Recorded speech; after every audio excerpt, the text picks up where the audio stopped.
এই কোরআনুল কারীমের সিফা ও সালাহ যারা ছিল, ইসলামী আন্দোলনের সিফা ও সালাহ যারা ছিল, তাদের নামে বিগত দিনে আমরা দেখেছি মিথ্যা হামলা, মিথ্যা মামলা, তাদের বাড়ি ঘরগুলা, অফিস আদালতগুলা বুলডোজার দিয়ে ভেঙে চুরমার করে দিয়েছে। কথা বলেন ঠিক কিনা?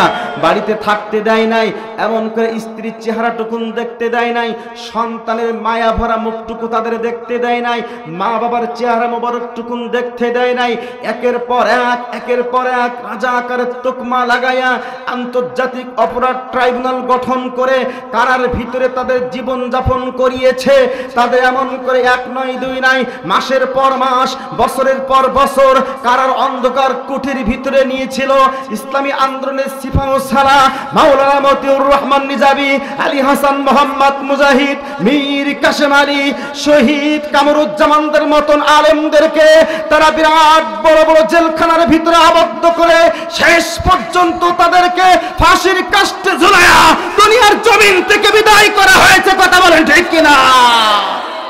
দিয়ে শুকরিয়া করি গো তোমায়, তুমি যে দয়াময়, করুণার ধার তুমি, করুণার ধার তুমি, করুণার ধার।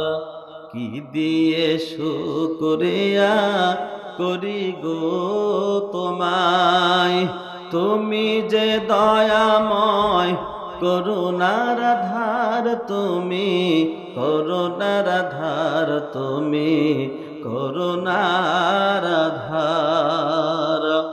আমারে দুটি চোখ যেদিকে চাই, তোমার মহিমা মন সয়ে যায়।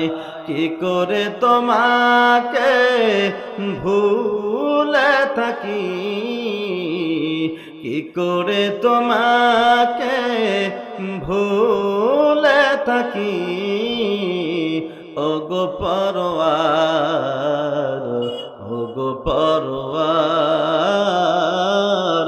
কি দিয়ে শুকরিয়া করি গো তোমায়, তুমি যে দয়াময়, করুণার ধার তুমি, করুণার ধার তুমি, করুণার ধার। সর্বপ্রথম শুকরিয়া আদায় করছি সে মহান মালিক, সে মহান রব্বে করিম, যে আল্লাহ তাআলা আপনাকে আমাকে এমন একটা সময় এনে দাঁড় করিয়েছেন, যে সময়টা চলছে একটা চতুর্মুখী গজব। কথা আসতে বলবেন না, জোরে বলেন কথা ঠিক কিনা? একদিকে আসমানি গজব, অপর দিকে জমিনে গজব, আর একদিকে কাফের, মুশরিক, বেঈমান, ইহুদি, খ্রিস্টানদের হাতে নির্যাতিত, নিষ্পেষিত, লাঞ্ছিত, বঞ্চিত, অপমানিত মুসলিম জাত। কথা বলেন ঠিক কিনা? আল্লাহ তাআলা তাদের মধ্য থেকে আমাদেরকে বাছাই করে, ছাঁটাই করে মাজালিসুল উলামা, মাজালিসুল কুবরা, মাজালিসুর রহমতের ভিতরে আশার এবং বাসার তৌফিক যে আল্লাহ তাআলা দান করলেন, সে মহান মালিকের দরবারে সিজদায় অবনত চিত্তে শুকরগুজার হচ্ছি। সকলেই বলছি আলহামদুলিল্লাহ। হাজার কোটি দরুদ বর্ষিত হোক সাইয়্যিদুল বাশার, সাইয়্যিদুল কাওলাইন, সাইয়্যিদুল মুরসালিন, ইমামুল মালাইকা, আশরাফুল আম্বিয়া, দুলালে আমিনা, শাহে মদিনা, মক্কার জ্যোতি, মদিনার বাতি, দকুলের সাথী, আহমদ মুহাম্মদ মুস্তাফা। সকলে বলি সাল্লাল্লাহু আলাইহি ওয়াসাল্লাম। মাগফিরাত কামনা করছি সেই সমস্ত মুজাহিদ মুজাহিদ যারা দ্বীনের জন্য, কোরআনের জন্য, ইসলামের জন্য, এই বাংলার জমিনটা জালেমের হাত থেকে মুক্ত করার জন্য, এই বাংলার জমিনটা শাসনের হাত, শোষকের হাত থেকে মুক্ত করার জন্য যারা হাত দিয়েছে, পাও দিয়েছে, রক্ত দিয়েছে, জীবন দিয়েছে, আল্লাহ তাআলা তাদের সকলকে শহীদের উচ্চ স্থান দান করুন, বলি আমিন। আমার প্রিয় ভাইরা, কত হবে কোরআন থেকে, কত হবে রাসূলের হাদিস থেকে, এতে তো কোনো সমস্যা কারোর হবে বলে মনে হচ্ছে না। আমার কোনো সমস্যা হবে? কারণ কোরআনুল কারীম যদি আপনাকে আমাকে হেদায়াত না দিতে পারে, পৃথিবীতে এমন কোনো বাবা নাই, এমন কোনো পীর সাহেব নাই, এমন কোনো আলেম নাই যে আলেম আপনাকে হেদায়াত দিতে পারে। কথা বলেন ঠিক কিনা? কারণ কোরআন সত্য, হাদিস সত্য, ইসলাম সত্য, আল্লাহ সত্য, রাসূল সত্য। সেই কোরআনুর মধুশ্রুত বাণী যদি আপনারা শুনতে চান, তাহলে একটু সকালে উচ্চ আওয়াজ দিয়ে বলুন তো, এই কোরআন শোনার দরকার আছে না নাই? আমার প্রিয় ভাইরা, পবিত্র কোরআনুল কারীম এবং রাসূলের হাদিস থেকে কথা বললে কারোর কোনো কষ্ট হবে না তো? তবে আমি চেষ্টা করব বাস্তবতায় মিলায়া যুগ উপযোগী কিছু কথা আপনাদের শোনানোর জন্য। বর্তমান প্রেক্ষাপটে যে আলোচনাটা আমাদের একান্তই প্রয়োজন, কারণ দুনিয়ার সব কিছু ছেড়ে চলেই যাওয়া লাগবে। যদি যাওয়া লাগে, আমরা কি জান্নাত চাই নাকি জাহান্নাম চাই? আর একটু আওয়াজ তুলে বলুন, কি চাই? যদি আমরা জান্নাত চাই, আচ্ছা আপনারা কি এখনো 5ই আগস্টের আগে আছেন না পরে? কিসে আছেন? পরে আছেন না? তো ভয় কিসের? কোরআন তো কারোর কটাক্ষ করার জন্য আসে নাই। কোরআন সত্যটা জাতির সামনে তোলার জন্য এসেছে, মিথ্যাকে জাতির সামনে খুলে দেওয়ার জন্য এসেছে। কথা বলেন ঠিক কিনা? এজন্য আমার ভাইরা, এই কোরআনুল কারীম থেকে কথা বললে কোনো ভয় নাই। আর কোরআন যদি আপনাকে আমাকে হেদায়েত না দিতে পারে, দিবেটা কে? এজন্য মোমেনরা কখনো ভয় পায় না। মোমেনরা, আল্লাহ তাআলা বলেন, ওয়ালা তাহিনু ওয়ালা তাহজান ওয়া আনতুমুল আ'লাউনা ইন কুনতুম মুমিনিন। কোনো ভয় নাই, কোনো চিন্তা নাই, কোনো টেনশন করার দরকার নাই। যদি তোমরা মুমিন হও, আমি আল্লাহ তোমাদের বিজয় দান করব। যুগে যুগে বিজয় দান করেছে কিনা? আমার দিনী ভাইরা, এই কোরআনের সঠিক পথে থাকার জন্য যুগে যুগে অসংখ্য মানুষ কারাবরণ করেছে। বলেন ঠিক কিনা? অসংখ্য ইসলামী আন্দোলনের সেপাহ সালারা, নেতা কর্মীরা এই কোরআনুল কারীমের সঠিক দাওয়াত দেওয়ার জন্য তারা জেলখানার ভিতরে ঢুকে ঢুকে জীবন পালন করেছে। কথা বলেন ঠিক কিনা? আমার দিনী ভাইরা, আমরা পিছনের দিকে একটু লক্ষ্য করলে দেখতে পাবেন, এই কোরআনুল কারীমের সিফা ও সালাহ যারা ছিল, ইসলামী আন্দোলনের সিফা ও সালাহ যারা ছিল, তাদের নামে বিগত দিনে আমরা দেখেছি মিথ্যা হামলা, মিথ্যা মামলা। তাদের বাড়ি ঘরগুলা, অফিস আদালতগুলা বুলডোজার দিয়ে ভেঙে চুরমার করে দিয়েছে। কথা বলেন ঠিক কিনা? বাড়িতে থাকতে দেয় নাই, এমন করে স্ত্রীর চেহারাটুকুন দেখতে দেয় নাই, সন্তানের মায়া ভরা মুখটুকু তাদের দেখতে দেয় নাই, মা বাবার চেহারা মোবারকটুকুন দেখতে দেয় নাই। একের পর এক রাজাকারের তকমা লাগাইয়া আন্তর্জাতিক অপরাধ ট্রাইব্যুনাল গঠন করে কারার ভিতরে তাদের জীবন যাপন করিয়েছে। তাদের এমন করে 1 নয় 2 নাই, মাসের পর মাস, বছরের পর বছর কারার অন্ধকার কুঠির ভিতরে নিয়েছিল। ইসলামী আন্দোলনের সিফা ও সালাহ, মাওলানা মতিউর রহমান নিজামী, আলী হাসান মোহাম্মদ মুজাহিদ, মীর কাসেম আলী, শহীদ কামরুজ্জামানদের মতন আলেমদেরকে তারা বিরাট বড় বড় জেলখানার ভিতরে আবদ্ধ করে শেষ পর্যন্ত তাদেরকে ফাঁসির কাস্টে ঝুলায়া দুনিয়ার জমিন থেকে বিদায় করা হয়েছে। কথা বলেন ঠিক কিনা? আমার দিনী ভাইরা, এই যে ইসলামের কাজ যারা যুগে যুগে করেছে, স্বৈরাচার জালেম যারা পৃথিবীতে ছিল, এদের পরে অত্যাচার জুলুম হয়েছে। কথা বলেন ঠিক কিনা? আমার দিনী ভাইরা, যে মানুষটি গোটা পৃথিবীতে 1 নয় 2 নয় 50টি বছর কোরআনের তাফসীর করে মানুষদেরকে শুনিয়েছে, শুধু মুসলমান নাই, শুধু হিন্দু নাই, বৌদ্ধ নাই, গোটা পৃথিবীতে যত ধর্ম বর্ণ মানুষ আছে, যত দলীয় মানুষ আছে, এই মানুষটার আলোচনা শোনে না এমনটি না। কথা কন নাকি? সেই মানুষটাকে পর্যন্ত তারা ছাড় দেন নাই। এখান থেকে 1 বছর আগে তাকে ষড়যন্ত্র করে হত্যা করেছে। কথা বলেন ঠিক কিনা? আমার দিনী ভাইরা, এই জন্য কোরআনুল কারীমের পথে যারা থাকবে, বাধা আসবে। একটু আওয়াজ তুলে বলেন কথা ঠিক কিনা? আমার দিনী ভাইরা, আসুন, ভূমিকা আমি লম্বা করব না। আমি পবিত্র কোরআনুল কারীম থেকে একটি মাত্র আয়াত কারিমা তেলাওয়াত করেছি আপনাদের সম্মুখে। আল্লাহ রাসূলের অসংখ্য হাদিস থেকে আমি একটি মাত্র ছোট্ট হাদিস তেলাওয়াত করেছি। রাস্তাঘাটে বাইরে যারা দাঁড়িয়ে আছেন, এদের উপলক্ষ করে, উদ্দেশ্য করে আমি হাদিসখানা প্রথমে বলতে চাই। আল্লাহ রাসূল সাল্লাল্লাহু আলাইহি ওয়াসাল্লাম বলেছেন, আন আবি হুরায়রা ওয়া আবি সাঈদ রাদিয়াল্লাহু তাআলা আনহু قال قال رسول الله صلى الله عليه وسلم لا يقعد قوم يذكرون الله إلا حفتهم الملائكة وغشيتهم الرحمة ونزلت عليهم السكينة وذكرهم الله في من عند راه المسلم আল্লাহর নবী বলেন হাদিসটা বর্ণনাকারী দুইজন সাহাবী একজন হলো আবু হুরায়রা অপরজন হলো আবু সাঈদ রাদিয়াল্লাহু তাআলা আনহু থেকে হাদিসটা বর্ণনা করেন তারা দুইজন তারা বলেন রাসূলুল্লাহ সাল্লাল্লাহু আলাইহি ওয়াসাল্লাম বলেছেন লা ইয়াকউদু কওমুন ইয়াযকুরুনাল্লাহ যে জায়গায় যে মজলিসে যে প্রতিষ্ঠানে কোরআনুল কারীমের দাস হয় কোরআনুল কারীমের তাফসীর হয় কোরআন গবেষণা হয় কোরআন তেলাওয়াত করা হয় লা ইয়াকউদু কওমুন ইয়াযকুরুনাল্লাহ আল্লাহর কোরআনের তাফসীর হয় হাফাতহুমুল মালায়েকা চতুর্দিকে ওই প্যান্ডেলটা ফেরেশতারা ঘিরে রাখে জোরে কান সুবহানাল্লাহ অসংখ্য আলেম ওলামা আছেন স্টেজে অনেকে চলে গেছেন অনেকে বসে আছেন আল্লাহ রাসূল সাল্লাল্লাহু আলাইহি ওয়াসাল্লাম বলেন লা ইয়াকউদু কওমুন ইয়াযকুরুনাল্লাহ যদি কখনো কওমের লোক জাতের লোক এলাকার মানুষ দেশের মানুষ তারা যখনই যেখানে বসে কোরআনের কথা আলোচনা করে আল্লাহ বলেন হাফাতহুমুল মালায়েকা তাদের প্রটোকল দেওয়ার জন্য হেফাজত করার জন্য আল্লাহ তাআলা দুনিয়ার কোনো পুলিশ প্রশাসন আর্মি বিডিআর র‍্যাব পাঠান না আল্লাহ তাআলা ডাইরেক্ট আল্লাহর একান্ত বাহিনী ফেরেশতাদের ঘিরে রাখেন জোরে কান সুবহানাল্লাহ আমাদের ভারত ওয়াগশিয়াতহুমুর রাহমাত আল্লাহ রাসূল বলেন আল্লাহ রাসূল বলেন ও বান্দারে শুনে রাখো আমার উম্মতেরা দুই নম্বরে ওয়াগশিয়াতহুমুর রাহমা আল্লাহ রাব্বুল আলামিনের পক্ষ থেকে বৃষ্টির মতো কুয়াশার মতো তাদের পরে আল্লাহ রহমত বর্ষণ হয় ওয়া নাযালাত আলাইহিমুস সাকিনা আল্লাহ তাআলা বলেন তিন নম্বরে তাদের পরে আল্লাহ রাব্বুল আলামিন সাকিনা নাজিল করেন শান্তি নাজিল করেন একবার জোরে বলা যাবে কি সুবহানাল্লাহ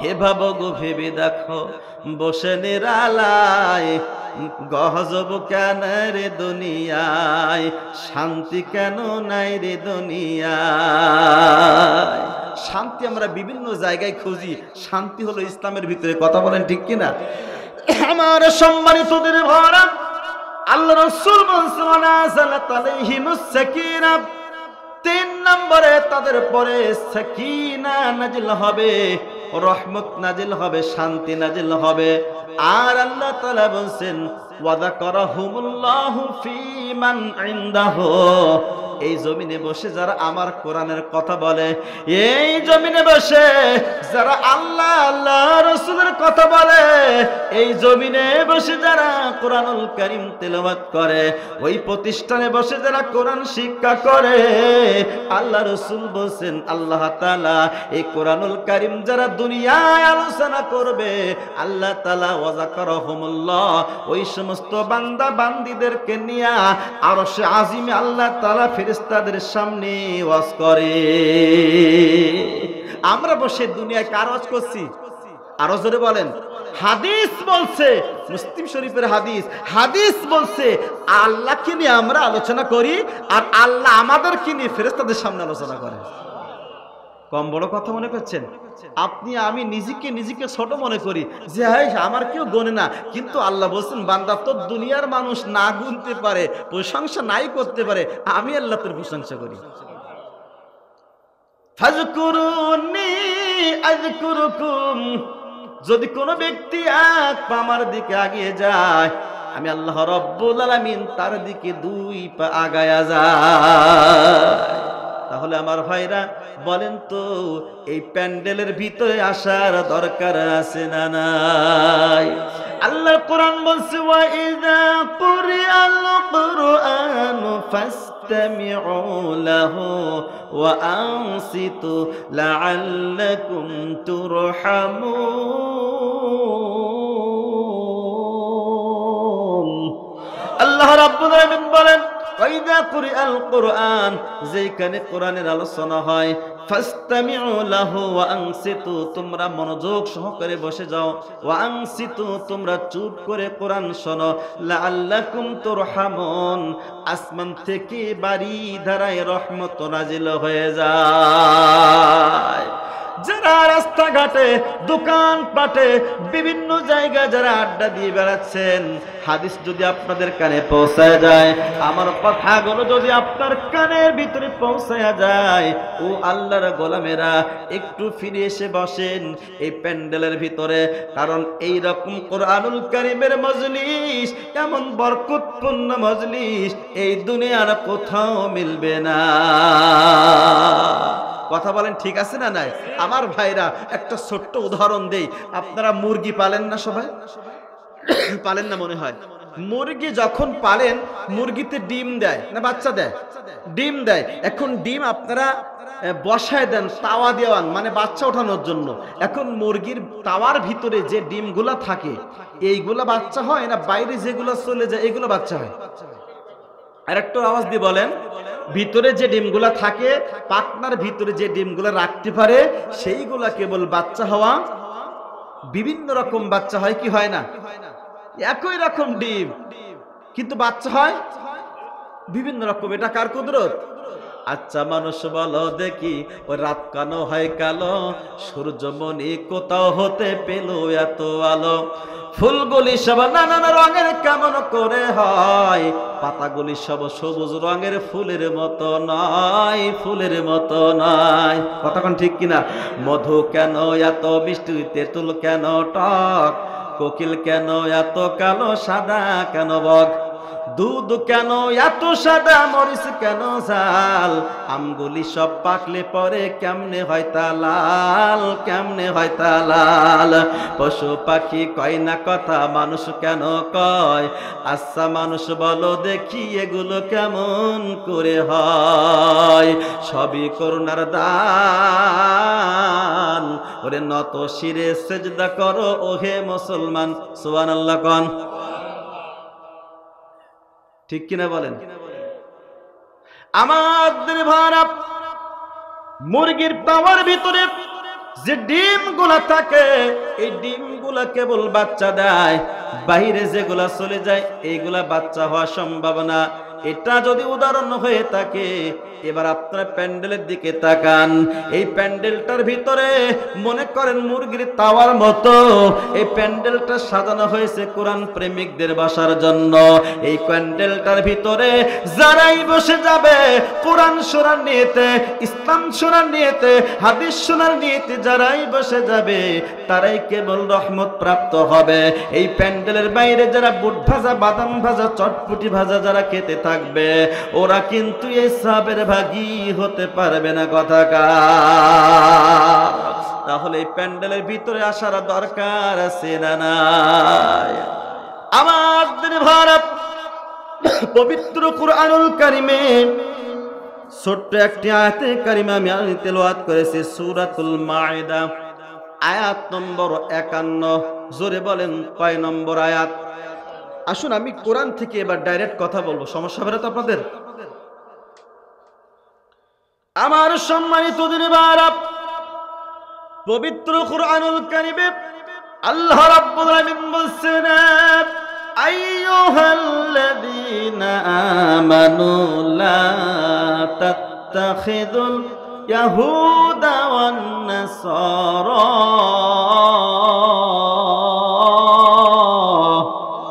আউলিয়া বা'দুহুম আউলিয়া بعد ومن يتولهم منكم فإنه منهم إن الله لا يهدي القوم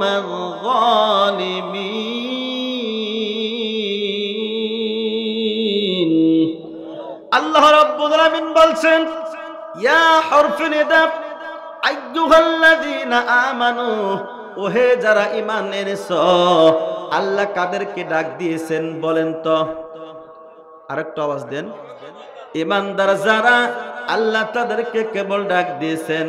আল্লাহ তো এখানে সাধারণ মানুষদেরকে ডাক দেন নাই, গোটা পৃথিবীর কোন মানুষদেরকে আল্লাহ ডাক দেন নাই। কারণ আল্লাহ রাব্বুল আলামিন কেবলমাত্র শুধুমাত্র একমাত্র জান্নাত যাদেরকে দিবেন ঈমানদার ছাড়া কোনো বেঈমানের জান্নাত দিবে না। তাত্তাখিযুল ইয়াহুদা ওয়ান নাসারা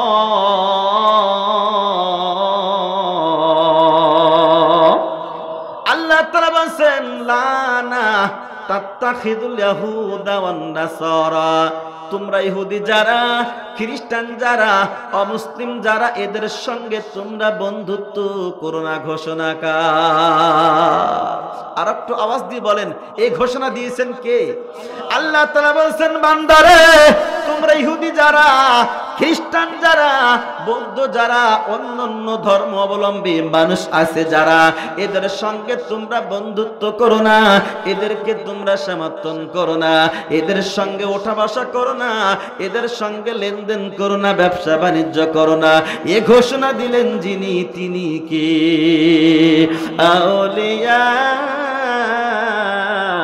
বাদুহুম আউলিয়া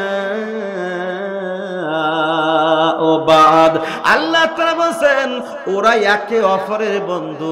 জোরে বলেন, কে বলেছেন? আল্লাহ বলছেন ইহুদিরা খ্রিস্টানদের বন্ধু, খ্রিস্টানেরা ইহুদিদের বন্ধু, ওরা কোনোদিন মুসলমানের বন্ধু হতে পারে না। কথা বলেন ঠিক কিনা? ওরা মুসলমানের বন্ধু হতে ঘোষণা দিয়েছেন কে? আমার সম্মানিত দিনী ভাইরা, আল্লাহ রাব্বুল আলামিন বলেন আউলিয়া বা'দুহুম আউলিয়া বা'দ, ওরা একে অপরের বন্ধু, তোমাদের বন্ধু তারা না, ওরা ওদের বন্ধু হবে, তোমরা তোমাদের বন্ধু হয়ে। জোরে কান সুবহানাল্লাহ। আমার প্রিয় ভাইরা, আল্লাহ তাআলা এখান থেকে পবিত্র কুরআনুল কারীম কতদিন আগে নাজিল করেছেন? কত বছর হবে? 1400, প্রায় 1500 বছরের কাছাকাছি, কম বেশি হবে। 1400-1500 বছর আগে আল্লাহ তাআলা কোরআন নাজিল করে বলেছেন ইহুদি এবং নাসারা, খ্রিস্টান যারা, এরা মুসলমানের বন্ধু হতে পারে না, এরা একে অপরের বন্ধু। এবার বাস্তবতা আপনি মিলান, 1400 বছর আগে কোরআন নাজিল হয়েছে, প্রেক্ষাপট এখনো হচ্ছে, বাস্তবতা মিলান। পৃথিবীর জমিনে ইহুদিদের মতো জাতি, নিকৃষ্ট জাত, অবৈধ যার সন্তান, ওদের মতন কুলাঙ্গার, ওদের মতো খারাপ এই পৃথিবীর জমিনে আর দ্বিতীয় কোন জাতি। কথা বলেন ঠিক কিনা? কারণ ফিলিস্তিনের মুসলমানদের, গাজার মুসলমানদেরকে এমন ভাবে মারতেছে, 50,000-এরও বেশি শিশু নারী তারা হত্যা করেছে, যে দৃশ্য গোটা পৃথিবীতে কাঁপিয়ে দিয়েছে। বলেন কথা ঠিক কিনা?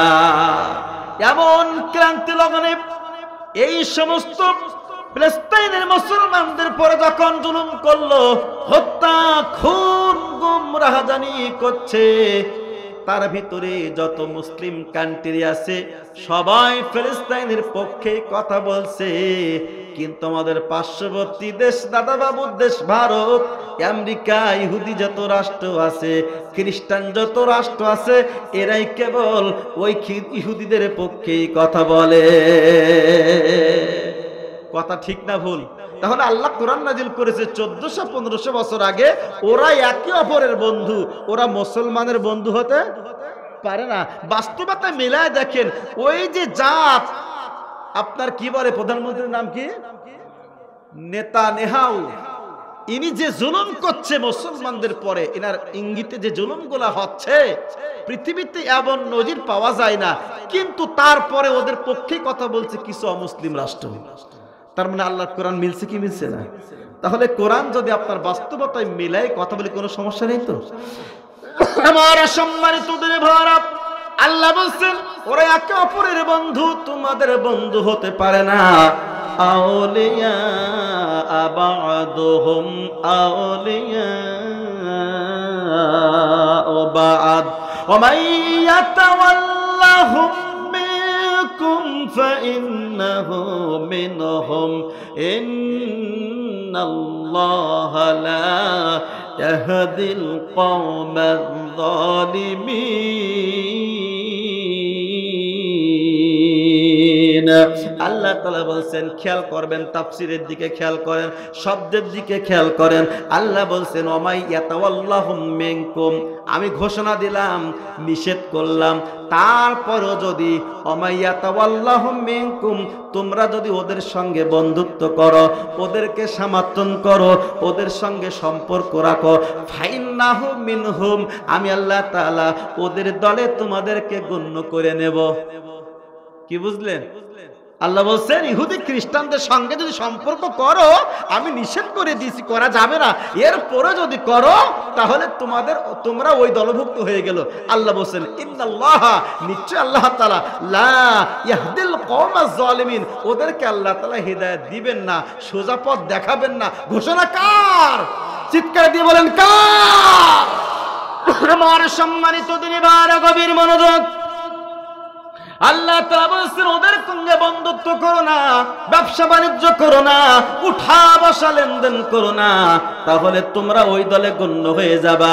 আর ওই দলে যদি গণ্য হয়ে যাও, আল্লাহ পাক ডাক দিয়ে বলছেন ইন্নাল্লাহা লা ইয়াহদিল কওমায যালিমিন, আমি আল্লাহ রাব্বুল আলামিন ওই জালেমদেরকে জান্নাতের পথে নিয়ে যাব না, ওই জালেমদেরকে সোজা পথ দেখাইব না, ওই জালেমদেরকে সরল পথ কোনটা সেটা দেখাবো না, ওরা যাবে কোথায়? জাহান্নাম।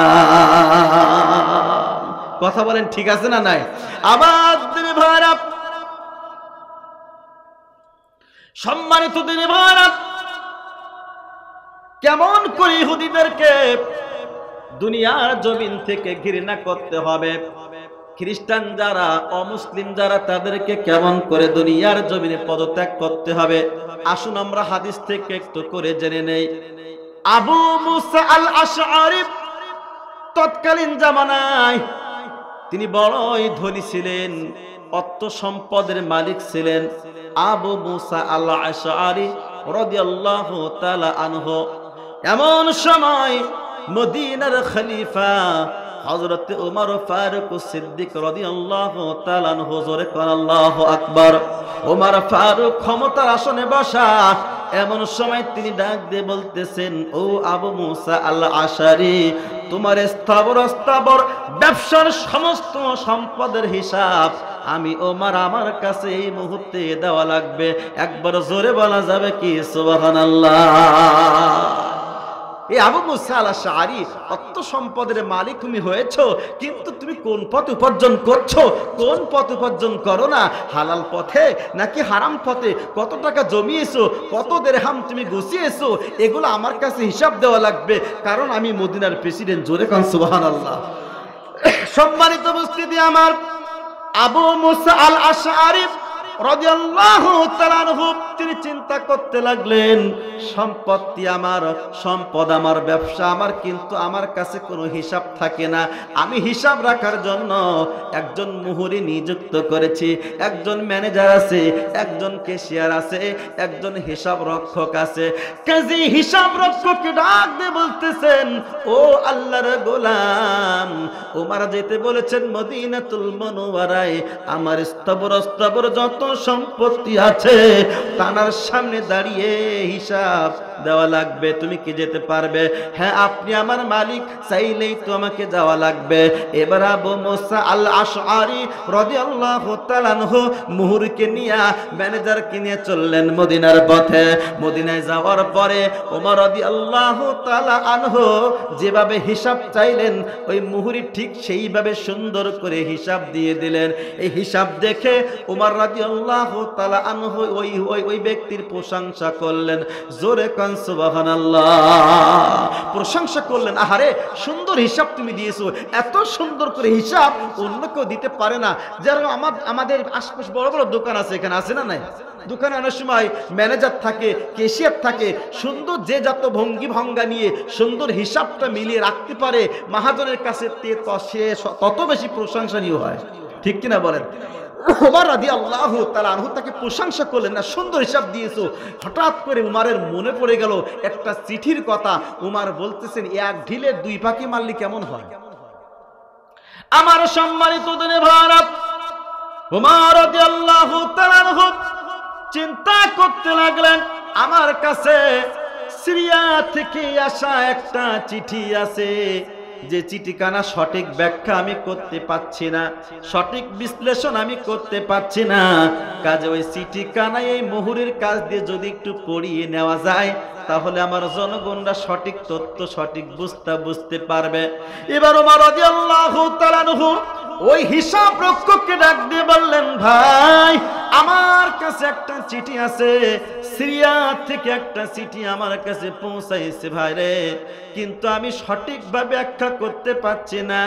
তোমার হিসাব ভালো, তোমার জ্ঞান আছে, তোমার বিজ্ঞান আছে, তোমার জ্ঞান আছে, তোমার গর্ব আছে, তোমার প্রশংসা করার মতো লোক তুমি। কাজী মসজিদে নববীর ভিতরে মানুষের সামনে দাঁড়ায়া আমার এই চিঠিখানা তুমি সঠিক ব্যাখ্যা যদি করে দিতে পারোই বড় উপকার হয়। পাশে ছিল তার মহাজন আবু মুসা আল আশআরী। আবু মুসা আল আশআরী বলতেছেন, ওমর এটা হয়তো সম্ভব হবে না। ওমর বলতেছেন, কেন? সে কি নাফাক নাকি? তার কি কোনো ওযু নাই? তিনি কি ওযু ভেঙে ফেলেছেন, নাফাক হয়ে গেছেন নাকি? বলছেন, না রে না, তিনি নাফাক নন, তিনি তো মুসলিমও নয়, তিনি হলো খ্রিস্টান। কি তিনি কি মুসলমান নন, তিনি কি খ্রিস্টান। যে মুহুরী ছিলেন, যে হিসাব রক্ষক ছিলেন, যে ম্যানেজার ছিলেন, তিনি কি ছিলেন? খ্রিস্টান। এই কথা যখনই শুনেছে উমর, আচ্ছা উমর কে উমর আছে? উমর রাদিয়াল্লাহু তাআলা আনহু হাদিসে এসেছে, উমর যে রাস্তা দিয়ে যায় শয়তান ওই রাস্তায় কয়দিন যায় না? আর একটু জোরে বল, 40 দিন যায় না। উমর রাদিয়াল্লাহু তাআলা আনহু রেগে মেগে থমকে দাঁড়িয়ে গিয়ে আবু মুসা আল আশআরীর পাঁজরের ভিতরে স্পষ্ট কিতাব এসেছে, তাফসীর ইবনে কাসির খুলে দেখেন, খুসা দিয়ে বলছেন, হে আবু মুসা আল আশআরী, তুমি কি জানো না মদিনাতুল মুনাওয়ারায় ইন্নামাল মুশরিকুনা নাজাসুন, মুশরিকরা হলো নাফাক, আর মুশরিকদের জন্যই মসজিদে ওঠা জায়েজ নাই। হে আবু মুসা আল-আশআরী, তুমি কি জানো না আল্লাহর কোরআন কি তুমি পড়ো নাই? আল্লাহ রাব্বুল আলামিন বলছেন, ইয়া আইয়ুহাল্লাযীনা আমানু লা তাত্তাখিযুল ইয়াহুদা ওয়ান নাসারা। এ আবু মুসা আল-আশআরী, তুমি কি পড়ো নাই? তুমি কি কোরআন দেখো নাই? আল্লাহ তাআলা ঘোষণা দিয়ে বলতেছেন, লা তাত্তাখিযুল ইয়াহুদা ওয়ান নাসারা, ইহুদি খ্রিস্টান যারা, বৌদ্ধ যারা, এদের সঙ্গে তোমরা সম্পর্ক করো না। কাজেই কেন তুমি মদিনাতুল মুনাওয়ারায় তাকে নিয়ে আসলে? এই মুহূর্তে তার রাষ্ট্রে তুমি তাকে বাহির করে দাও। তাহলে আল্লাহ রাসূলের সাহাবীরা কেমন কঠোর ছিলেন। আর আমাদের ভিতরে এমনও কিছু মুসলমান আছে, ব্যবসা বাণিজ্য তাদের সঙ্গে, লেনদেন তাদের সঙ্গে, তাদের পণ্য আমাদের ঘরে আছে না নাই? আরো জোরে কন্যাকে আছে না নাই? রাগ করতেছেন আপনারা? একটু জোরে জিকির করেন, লা ইলাহা লা ইলাহা।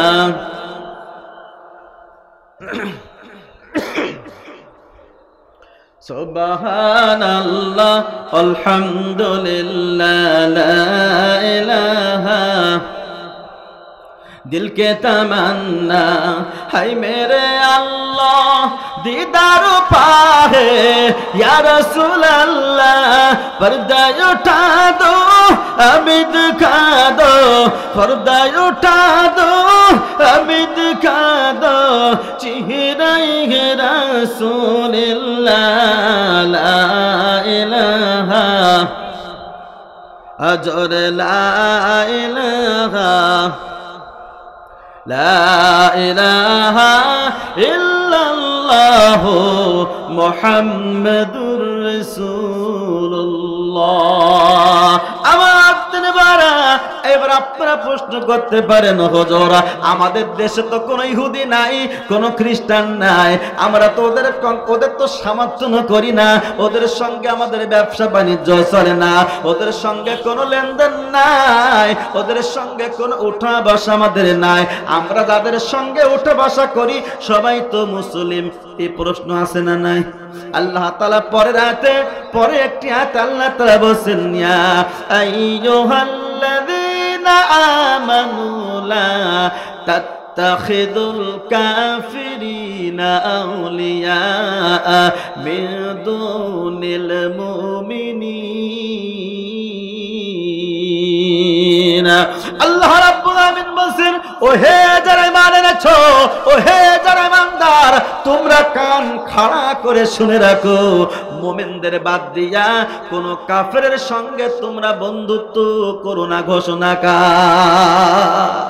আল্লাহ তাআলা এখানে বলছেন, মুমিনদের বাদ দিয়া তোমরা কোন কাফিরকে সমর্থন করো না, মুমিনদেরকে বাদ দিয়া কোন কাফিরকে বন্ধু বানায়ও না, মুমিনদেরকে বাদ দিয়া কোন কাফিরের সঙ্গে লেনদেন ব্যবসা বাণিজ্য উঠা বসা তোমরা করো না। এই ঘোষণা নিষেধ যিনি করেছেন তিনি কে? আমার কোনো কথা, আমার বানানো কথা? এখন বলেন তো, আমার দেশে কাফের আছে না নাই? কে কাফের? আমরা তো কাউকে চিনি না, কিন্তু কোরআন আপনাকে আমাকে চিনিয়ে দেয়। কোরআনের একটি হরফ যে ব্যক্তি অস্বীকার করে সে ব্যক্তি কি? আরো জোরে বলেন কে? যে ব্যক্তি কোরআন মানে না, ইসলাম মানে না, বিশ্বাস করে না, কোরআন বিশ্বাস করে না, আল্লাহর ইসলামের আইন বিশ্বাস করে না, আল্লাহ কোরআনে বলছেন ওরাই হলো কাটকা কাফির। আল্লাহ তাআলা বলছেন, ওয়ামাল্লাম ইয়াহকুম বিমা আনজালাল্লাহু ফাউলাইকা হুমুল কাফিরুন। যারা কোরআন দিয়ে বিচার করে না, কোরআন যারা মানে না, কোরআন যারা সংসদে চায় না, কোরআন যারা বিশ্বাস করতে চায় না, আল্লাহ বলছে যারা কোরআন দিয়ে বিচার ফাইসালা করে না, ওরাই হলো এই জামানার কাফির। ফাউলাইকা হুমুল ফাসিকুন, ওরাই হলো ফাসিক। ফাউলাইকা হুমুজ জালিমিন, ওরাই হলো জালেম। এই ঘোষণা দিলেন যিনি, তিনি কে? রাগ করতেছেন আপনারা? কোরআন থেকে কথা বলছি, কোনো সমস্যা নেই তো? আমার দিনে ভাইরা খুব গভীর মনোযোগ দিবেন, তাহলে আপনারা প্রশ্ন করতেই পারেন, হুজুর ইহুদিদের সঙ্গে খ্রিস্টানদের সঙ্গে সংযুক্ত করা যাবে না, বন্ধুত্ব করা যাবে না, তাহলে বন্ধুত্ব করব কার সঙ্গে? এটাও জানার দরকার আছে না নাই? আল্লাহ তাআলা বলছেন, ইন্নামা ওয়ালিয়ুকুমুল্লাহু ওয়া রাসূলুহু ওয়াল্লাযীনা আমানুল্লাযীনা ইউকিমুনাস সালাতা ওয়া ইউতুনাস যাকাতা ওয়া হুম রাকিউন। আল্লাহ রাব্বুল আলামিন বলেন, হে দুনিয়ার মানুষেরা, বন্ধুত্ব তোমরা খুঁজে পাচ্ছ না। বন্ধু যদি বানাতে হয়, ভরসা যদি করতে হয়, সম্পর্ক যদি করতে হয়, একমাত্র ওয়ালিয়ুকুমুল্লাহ, আমি আল্লাহ, আমার পরে ভরসা করো, আমার সঙ্গে প্রথমে বন্ধু বানাও। একবার জোরে বলা যাবে কি সুবহানাল্লাহ?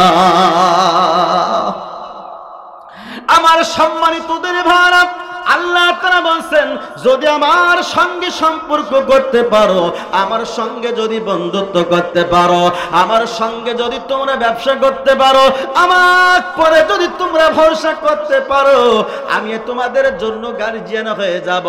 আল্লাহর পরে ভরসা করলে, আল্লাহর সঙ্গে সম্পর্ক স্থাপন করলে, আল্লাহ বলেন, বান্দা আমি তোমার গার্জিয়ান হয়ে যাব, আমি তোমার জন্য অভিভাবকের দায়িত্ব পালন করব। একবার জোরে বলা যাবে কি সুবহানাল্লাহ? সন্তানের জন্য গার্জিয়ান কে? কে? পিতামাতা। পিতামাতা না থাকলে বড় ভাই, যারা থাকে গার্জিয়ান হিসেবে তারা দায়িত্ব পালন করে।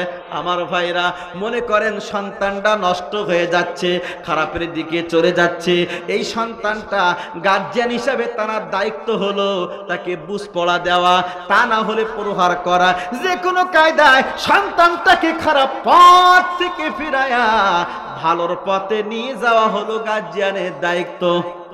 ঠিক কিনা বলেন? ঠিক না হলেও বলেন ঠিক কিনা? ঠিক তদ্রূপভাবে আল্লাহ বলছেন, আল্লাহু ওয়ালিয়্যুল্লাযীনা আমানু ইখরিজুহুম মিনায-যুলুমাতি ইলান-নূর।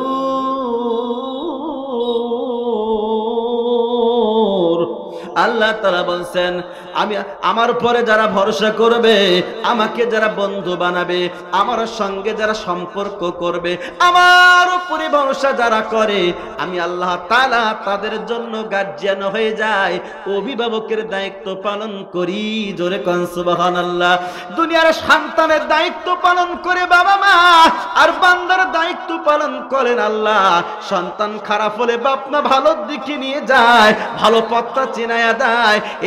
এই জনগণ যখন, এই বান্দা যখন নষ্ট হয়ে যায়, চাঁদাবাজি, টেন্ডারবাজি, সন্ত্রাসী, খুন গুম, হত্যা রাহাজানি যখন করতে থাকে, আল্লাহ বলছেন বান্দারে আমি তো তোর মনের খবর জানি, তুই আমার উপরে ভরসা করিস, তারপরে তুই নিজের দল টিকাতে যায়া, নিজের সংগঠন মজবুত করতে যায়া তুই মানুষের পরে জুলুম করছিস, অন্যায় করিস, মানুষের পরে পাপাচার করিস, চিন্তা রাহাজানি, খুন খারাপি করছিস। আমার পরে ভরসা করার কারণে আমি আল্লাহ তোর গার্জিয়ান হয়ে তোকে আমি মোড়টা ঘোরায়া দিনের দিকে তোকে আমি নিয়ে যাব। কথা কয় না? এজন্য বাস্তবতায় মিলায় দেখেন। আগে একটা মিলায় দিয়েছি, এবার বাস্তবতায় মিলান। ইতিপূর্বে আমরা দেখতেছি অনেক দলীয় মানুষগুলা কোরআন তারা বুঝেছে, কোন পথ সঠিক, জান্নাতের পথ কোনটা, জাহান্নামের পথ কোনটা, জান্নাতের পথ কোনটা, ইসলামের পথ কোনটা, শান্তির পথ কোনটা, এটা বুঝে তাদের নিজেদের দল ত্যাগ করে দলে দলে দলে দলে তারা ইসলামের দিকে ধাবিত হচ্ছে। কথা বলেন ঠিক আছে না নাই? আল্লাহ বলছেন আমি তোমাদের হিদায়াত দিয়ে দিব যদি আমার উপরে ভরসা করো। এতদিন জালেমের পথে ছিলে, এতদিন জুলুম করেছো, অন্যায় করেছো, মানুষকে হত্যা করেছো, মিথ্যা মামলা হামলা দিয়েছো, আজ তোমাকে আমি হিদায়াত দিয়ে আলোর পথে নিয়ে আসলাম। ধরে কোন সুবহানাল্লাহ। আমার সম্মানিত দিনী ভাইরা, রাগ করতেছেন আপনারা?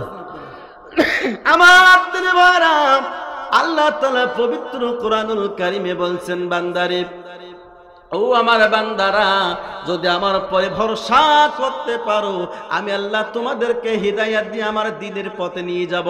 যে দল সঠিক, যে পথটা সঠিক, কোরআনের পথ, ইসলামের পথ, জান্নাতে যাওয়ার সহজ পথ, ওই দলটাই যে কোনো কায়দায় আমি তোমাকে ঢোকাইয়া দেব।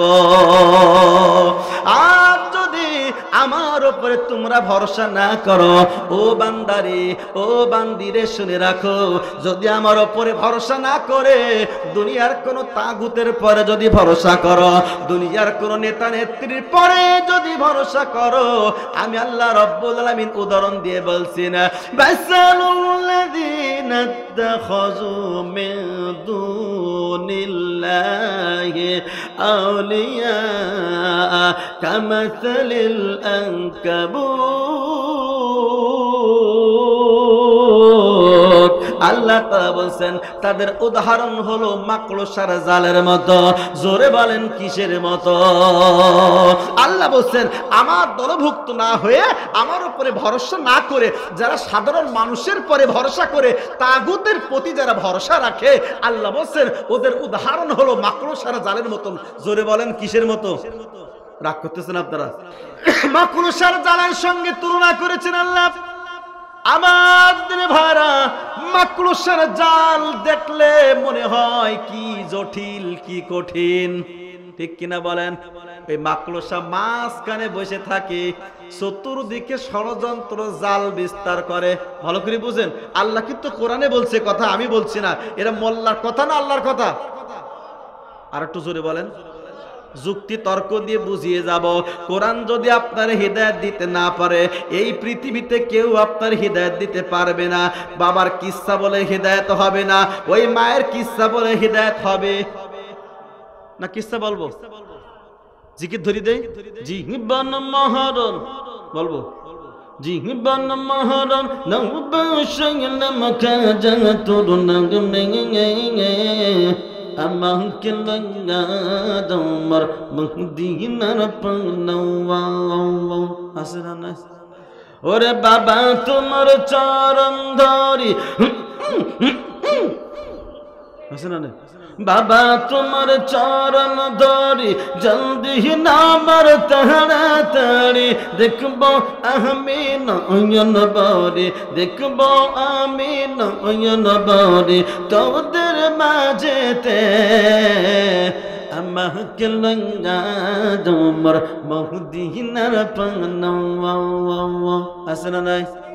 দেহের ভিতর আছে প্রাণ, তার ভিতরে মেশিন গান, ভান্ডারি মরে পাগল বানাইছে, পানি কলকলাইয়া পড়তেছে, বাবা আমায় ডাকতেছে, কলকলাইয়া পড়তেছে, বাবা আমায় ডাকতেছে, আহিরে বাসাই আমার কাছে। দেহের ভিতর আছে প্রাণ, তার ভিতরে মেশিন গান, ভান্ডারি আমায় পাগল বানাইছে। এই দুই সাইডে ধরে দিলে মনে হয় ভালো হয়। আমার দিনে ভাড়া আসুন আমি সুন্দর করে কোরআন থেকে রেফারেন্স দিয়া, ইয়ার পরে কোরআনের মহব্বত করলে কি ফায়দা, এগুলো শোনার দরকার আছে না নাই? আমার দিনে ভাড়া আল্লাহ তাআলা বলছেন মাকড়সার জাল এমন করে পেতে থাকে, বুঝে থাকলে বলেন এমন ভাবে থাকে না, চতুর্দিকে ষড়যন্ত্রের নিশানা, এখানে মশা বসে, দুর্নীতি করে ধরে, এমন কায়দা করে জাল বানাইছে, ওখানে তোমার বসা লাগবে, ভালো করে বুঝেন। মশা বসে, দুর্নীতি করে মশারা খেয়ে নেয়, মাছিরা খেয়ে নেয়, দুর্নীতি করে চতুর্দিকে এমন ভাবে ফাঁদ পেতে রেখেছে, ষড়যন্ত্রে ফাঁদ পেতে এমন ভাবে তিনি দুর্নীতি করে এক জালের মাঝখানে বসে বসে খায়। যদি কেউ তাড়া দেয়, কোন জায়গায় দাঁড়ায়, চতুর্দিক থেকে ঘুরে এসে মাঝখানে মিডিল জায়গায় দাঁড়িয়ে যায়। ও চিন্তা করে এই জাল হলো আমার প্রধানমন্ত্রী, এই জাল হলো আমার রক্ষাকর্তা, এই জাল হলো আমার হেফাজতকারী, এই বলে ও জালের মাঝখানে এসে দাঁড়িয়ে যায়। বলেন কথা ঠিক না ভুল? কোরআন বলছে মাসালুল্লাযিনা তাখাযু মিন দুনিল্লাহি আউলিয়া কামাসালিল আনকাবুত, ওদের উদাহরণ হলো আমাকে বাদ দিয়ে যারা দুনিয়ার কোন নেতা নেত্রীর প্রশংসা করে, ওদের পরে ভরসা করে, ওদের উদাহরণ আল্লাহ দিচ্ছেন মাকড়সার জালের সঙ্গে। মাকড়সা চিন্তা করে এই আমার নেতা নেত্রী, এই হলো আমার বাঁচাবে, ঠিক মাঝখান বরাবর এসে দাঁড়িয়ে যায়, কিন্তু কোনো বড় লাঠি লাগে না, বড় কোনো গাছ লাগে না, বড় কোনো ঝাঁটা লাগে না, একটা মাত্র ঝাঁটার কাঠি যথেষ্ট, একটা বাড়ি দিলে জাল চূর্ণ বিচ্ছিন্ন হয়ে যায়। কথা ঠিক কিনা? আওয়াজ দিয়ে বলেন কথা ঠিক না ভুল? আল্লাহ তাআলা বলছেন ঠিক তদ্রূপ ভাবে এই দুনিয়ার জমিনে আমার পরে যারা ভরসা না করে, দুনিয়ার কোন মানুষকে যারা ভরসা করে, দুনিয়ার কোন নেতা নেত্রীকে যারা ভরসা করে, ওদেরকে মনে করে এই আমার হেফাজত করবে।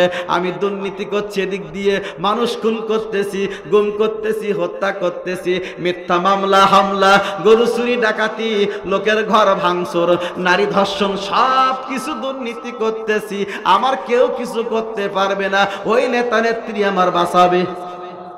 কথা হয় না? মাকড়সা যেরকম ভাবছে, এরাও এরকমই ভাবে, ভাবার পরে বড় কোনো জিনিস লাগে না। এই পৃথিবীতে এমন কোন বড় বড় অনেক বড় বড় দল আছে, আল্লাহ বলতেছেন বড় যেমন লাঠি লাগে না, বড় ঝাঁটা লাগে না, বড় কোনো কুঞ্চি লাগে না, অস্ত্র লাগে না, একটা ঝাঁটার কাঠির বাড়ি দিলে জাল যেমনি শূন্য হয়ে যায়, তোমার সংগঠনটা ওই রকম, বড় কোনো দলের লোক লাগবে না, বড় কোনো সংগঠন লাগবে না, মাঝখান থেকে একটা ছাত্র তুলে দেব, ওতেই তোমার পতন শুরু। কথা ঠিক না ভুল? আরো জোরে বলেন কথা ঠিক। কোনো ভেজাল আছে নাকি? কোরআন থেকে কথা বলছি, রাগ হচ্ছে না তো আমাদের? আমার সম্মানিত দিনী ভাইরা, আল্লাহ তাআলা বলেন তাহলে বান্দা যদি আমার পরে ভরসা করতে পারো, আমি আল্লাহ তোমাকে পালানো লাগবে না।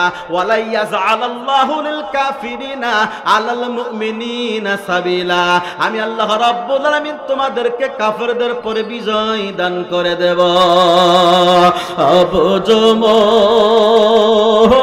আবজমন কার পিছে তুমি ছুটছ দিবারাতি,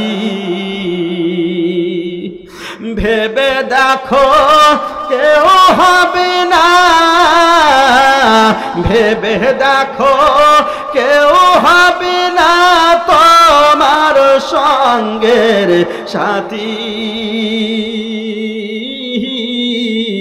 কার লাগিয়া কান্দ দিবারাতি।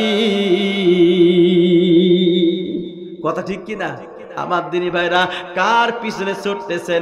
একটাবার কি পিছনে হাত দিয়ে লক্ষ্য করে দেখেছেন? বাজারে ছাগল কিনতে যাবেন, এবার ছাগল কিনবেন, টাকা দিবেন, দড়িটা ধরবেন, সত্য করে বলবেন ওই দড়ি ধরলে কি ছাগল পিছনে পিছনে চলে আসে না খামটি আটে? আটে না? আপনাদের দিকে ছাগল মনে ভালো কথা শোনেও, হ্যাঁ? ছাগল দুইটার সামনে হাত লাগিয়ে একবার মালিকের মুখের দিকে তাকায় আর একবার হাতের দিকে তাকায়। ছাগল চিন্তা করে আমার মালিক আমারে টানে কেন, ও কি ঘাস খাওয়াবে নাকি ছুরি লাগাই দেবে? ছাগল একবার চিন্তা করে। কিন্তু আপনি আমি আশরাফুল মাখলুকাত হয়ে, সৃষ্টির সেরা মানব হয়ে, জ্ঞান সম্পন্ন ব্যক্তি হয়ে, বিবেক সম্পন্ন ব্যক্তি হয়ে একটা বড় কি চিন্তা করলেন না রে মুসলমান? আমার দলের নেতা নেত্রী আমার কোন দিকে ডাকে? আমার কি নামাজের দিকে ডাকে, রোজার দিকে ডাকে, না হজের দিকে ডাকে, না আমার সন্ত্রাসী করার জন্য, খুন গুম হত্যা রাহাজানি করার জন্য আমাকে ডাকে? একটা বারো কি মানব তুমি চিন্তা করলো না? কতক্ষণ ঠিক কিনা আমাদের ভাড়া? তাহলে প্রথম নম্বর বন্ধু হবে আমাদেরকে। কষ্ট পাচ্ছেন আপনারা? আল্লাহ। দুই নম্বরে আল্লাহ তাআলা বলছেন রাসূলুহু, দুই নম্বরে তোমাদের বন্ধু হবে যিনি নবীরা, তিনি জোরে কান সুবহানাল্লাহ। রাসূলুহু, নবীগণ যারা বন্ধু হবে তোমাদের তারা। নবীদের সঙ্গে বন্ধুত্ব করা মানে নবীদের সুন্নাতের পাবন্দী হওয়া। নবীদের সঙ্গে বন্ধুত্ব করা মানে নবীদের সুন্নাতের অনুসারী হওয়া। নবীকে সুন্নাত মানে নবীকে মহব্বত করা মানে, নবীকে ভালোবাসা মানে, নবীর সঙ্গে বন্ধুত্ব করা মানে নবীর মাদ্রাসার প্রতি মহব্বত করা। বলেন কথা ঠিক আছে না নাই? আমাদের ভাড়া যদি আল্লাহর বলেন তো আপনাদের এখানে একটা মাদ্রাসা আছে, এই মাদ্রাসা মহিলা কওমিয়া মাদ্রাসা। এই মাদ্রাসা কি অন্য কোন শিক্ষা পাঠদান করা হয় নাকি কোরআনুল কারীম শিক্ষা করা হয়? আর একটু জোরে বলেন, কি শিক্ষা করা হয়? কোরআন শিক্ষা করা হয়। আমাদের ভাড়া এই মাদ্রাসা হলো নবীর মাদ্রাসা। আল্লাহ বলছেন যারা কোরআনকে হেফাজত করবে, নবীর মাদ্রাসাকে যারা হেফাজত করবে, তারাই আমার রাসূলকে বন্ধু বানালো।